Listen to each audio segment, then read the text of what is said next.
যারা ঝাল খেতে পছন্দ করেন আজকের রেসিপিটা তাদের জন্য। হ্যালো এভরিওয়ান, আসসালামু আলাইকুম।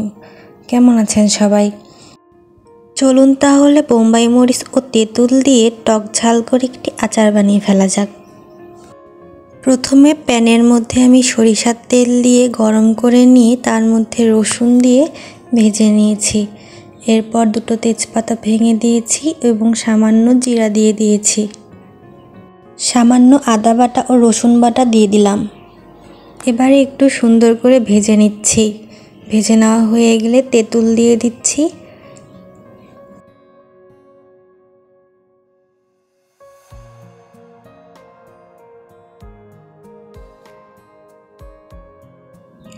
তেঁতুল দিয়ে ভালো মতো নাড়াচাড়া করার পর সামান্য লবণ দিয়ে দিলাম। এবার সামান্য হলুদ, সামান্য মরিচের গুঁড়া, সামান্য জিরার গুঁড়া ও সামান্য ধনিয়ার গুঁড়া দিয়ে দিলাম। এবারে সব মশলাগুলো ভালো করে মিশিয়ে নিচ্ছি। এরপর দিয়ে নিব চিনি পরিমাণ মতো। আপনারা আপনাদের পরিমাণ মতো দিয়ে নেবেন।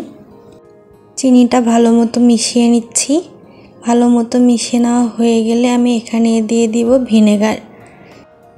কোনো প্রকার পানি কিন্তু এখানে দেওয়া যাবে না। ভিনেগার দেওয়া হয়ে গেলে আমি চিনিটাকে ভালো মতো গলে নিয়ে রসুনটা একটু সিদ্ধ হওয়া পর্যন্ত অপেক্ষা করব। এরপর আমি পাঁচফোড়নের গুঁড়া ও সামান্য শুকনো মরিচের গুঁড়া দিয়ে ভালো মতো মিশিয়ে নিচ্ছি।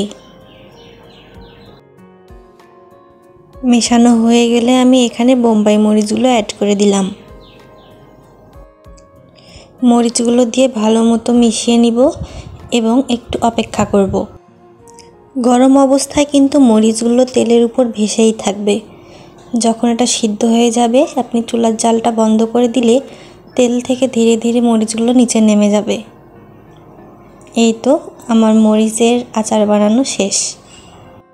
আমার এই রেসিপিটি যদি আপনাদের ভালো লেগে থাকে তাহলে লাইক, কমেন্ট ও সাবস্ক্রাইব করে আমাদের সাথেই থাকুন।